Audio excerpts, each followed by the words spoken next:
Bom, meu nome é Pedro e sou integrante do PET Engenharia Agrícola da Universidade Federal de Lavras e venho através dessa aula ministrar alguns conceitos básicos da disciplina Hidráulica 1 e, claro, resolver alguns exercícios práticos da disciplina. Bom, o assunto de hoje é sobre condutos forçados e a sua perda de carga relativamente.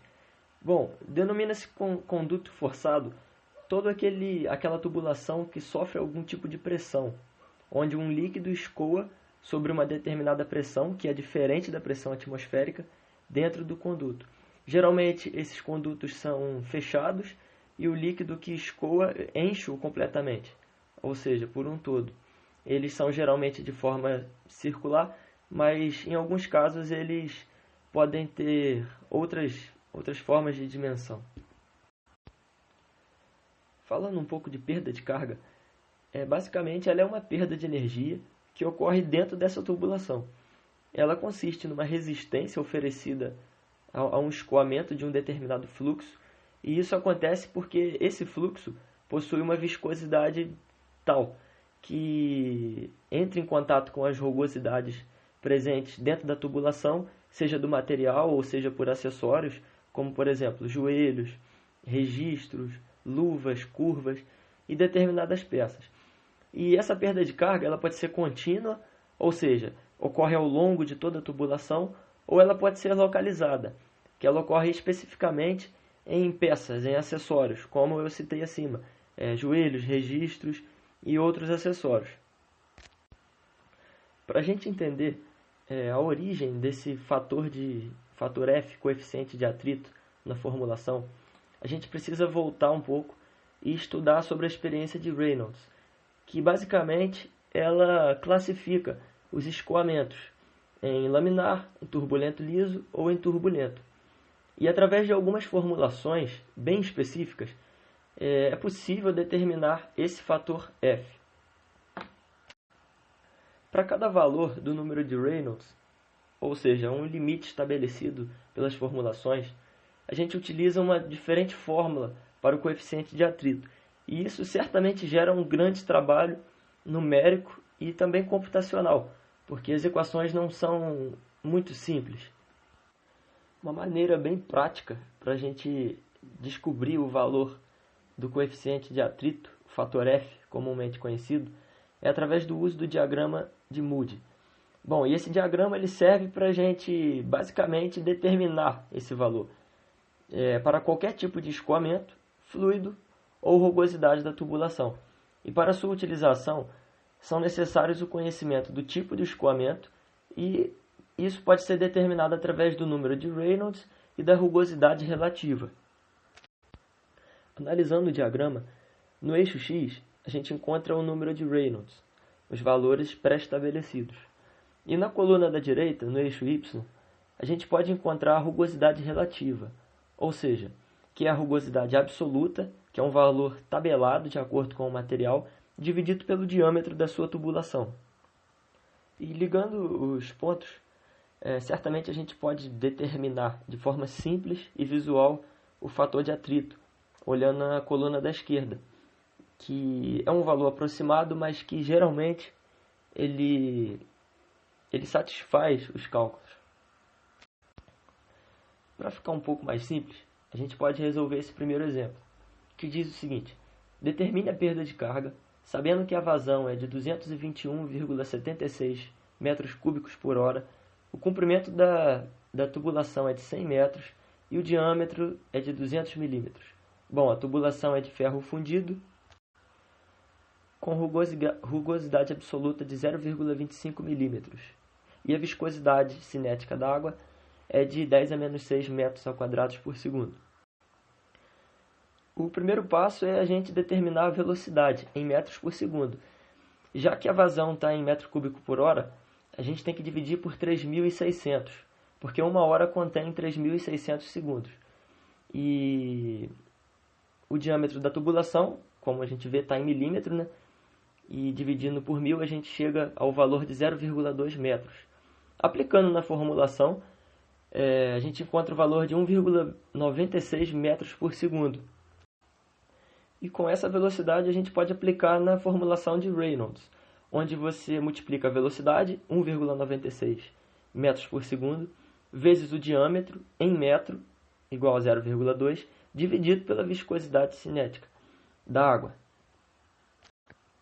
E aí a gente encontra esse valor de 3,95 vezes 10 à quinta, que a gente certamente vai usar para determinar o fator de atrito, F.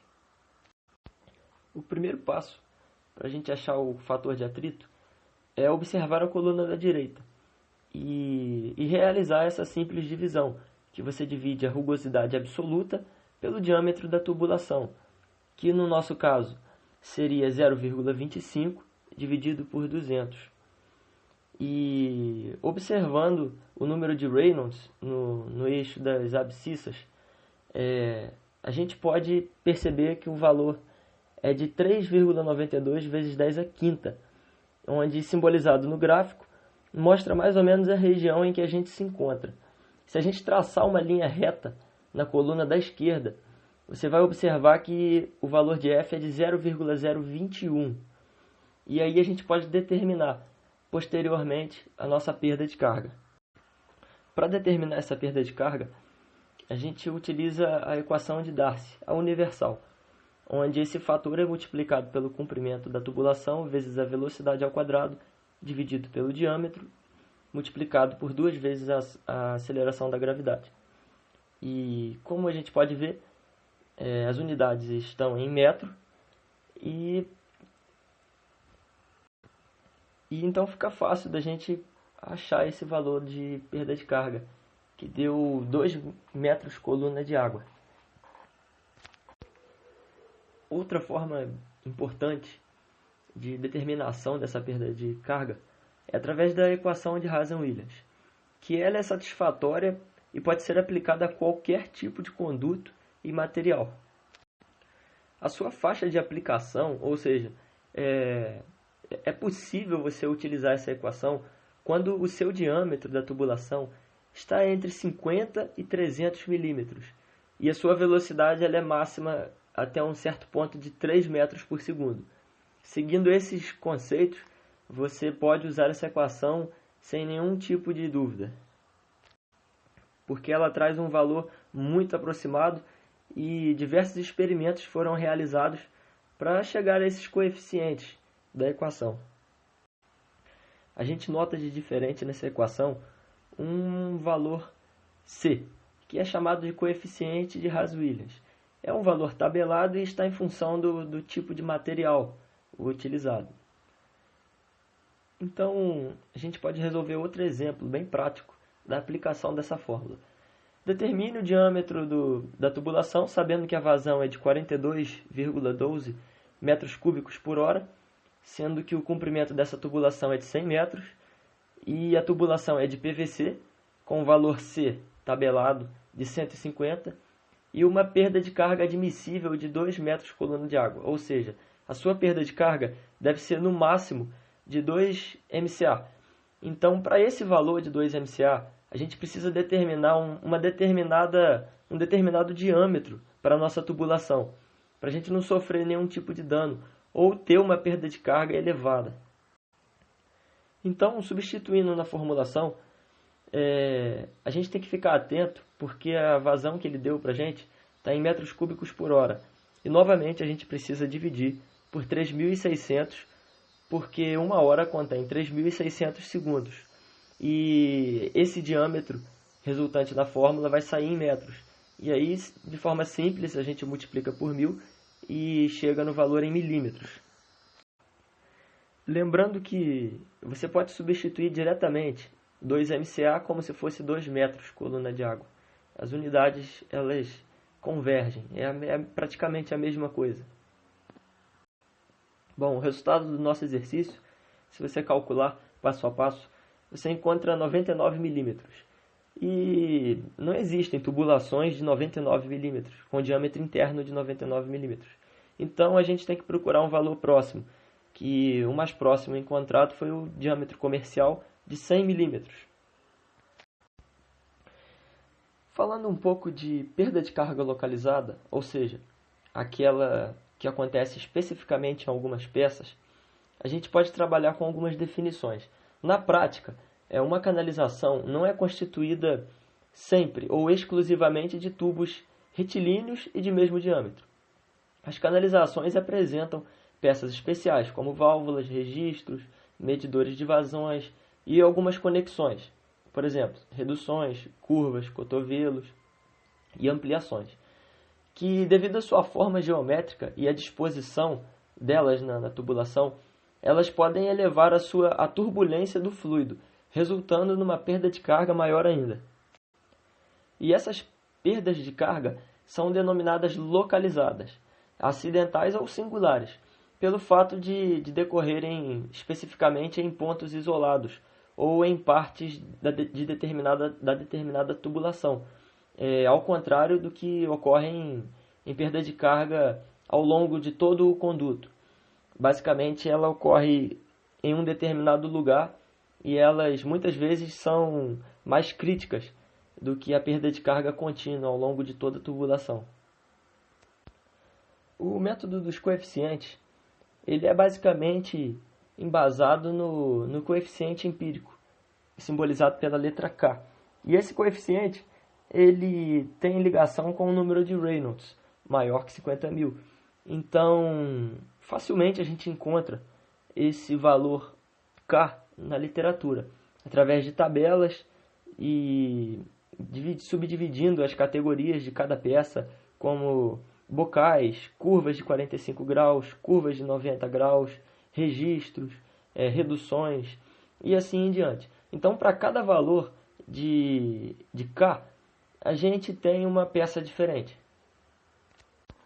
Falando um pouco do método dos comprimentos virtuais, ele se torna bem simples, porque basicamente ele considera o valor específico ou diâmetro específico de uma peça como se fosse um comprimento uniforme e linear.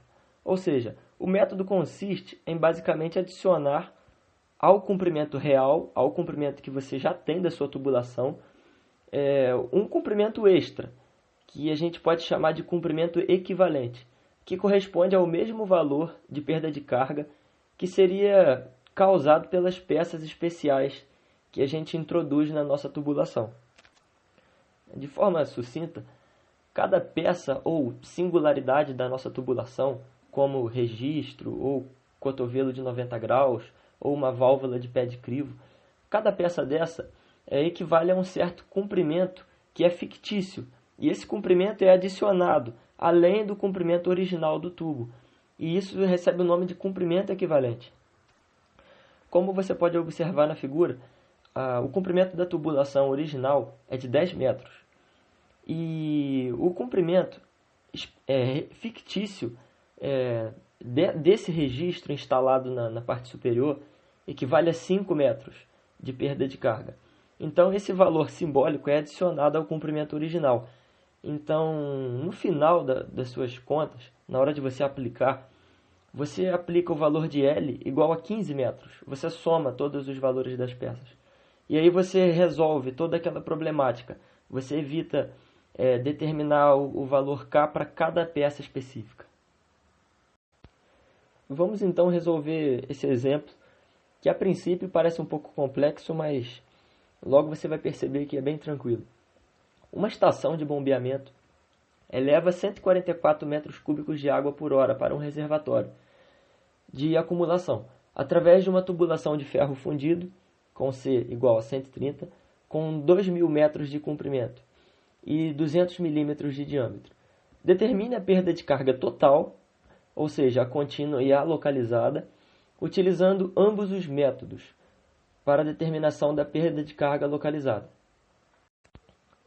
O primeiro passo para a resolução desse exercício é determinar a perda de carga contínua. Primeiro a gente se preocupa com ela, que é basicamente a mais simples. A gente utiliza o comprimento de 2.000 metros e basicamente ignora as perdas de carga localizada. Bom, para isso eu decidi usar a fórmula de Haas-Williams, que basicamente se resume numa aplicação de fórmulas nesse caso. E aí a gente chega a um valor de 16,9 MCA. Vale lembrar que a vazão tem que estar em metros cúbicos por segundo e o comprimento da tubulação em metros. Agora nos resta calcular a perda de carga localizada e depois somar o resultado dela com a perda de carga contínua. Bom, para determinar essa perda de carga localizada, primeiramente vamos utilizar o método dos coeficientes. E de forma tabelada e simples, a gente percebe um valor de K para cada peça. Ou seja, para o registro de gaveta, o valor K é de 0,2. Para uma curva de 90 graus, o valor K é de 0,4. Ou seja, se a gente tem duas curvas de 90 graus, o valor de K será 0,8. Ou seja, 2 vezes 0,4. E no final disso tudo, como você pode observar na tabela, a gente tem que fazer um somatório desse valor K, porque posteriormente ele vai ser utilizado na fórmula. Então, aplicando o valor de K, a gente já tem, que é 4,1. Então, nos resta calcular o valor da velocidade que o nosso fluido está percorrendo. Para isso, novamente, a gente usa a equação da continuidade e, através da nossa vazão e da área da tubulação, a gente encontra a nossa velocidade de 1,27 metros por segundo. E substituindo na fórmula, a gente encontra uma perda de carga localizada de 0,33 MCA. Agora a gente pode determinar a perda de carga localizada utilizando o outro método, que é o método dos comprimentos equivalentes. Bom, novamente a gente tem outra tabela que fala das peças que a gente utilizou, da quantidade de peças e do comprimento equivalente de cada peça específica, em metros. Ou seja, vamos tomar, por exemplo, a curva de 90 graus. A gente tem duas peças e o comprimento equivalente de cada peça é de 2,4 metros.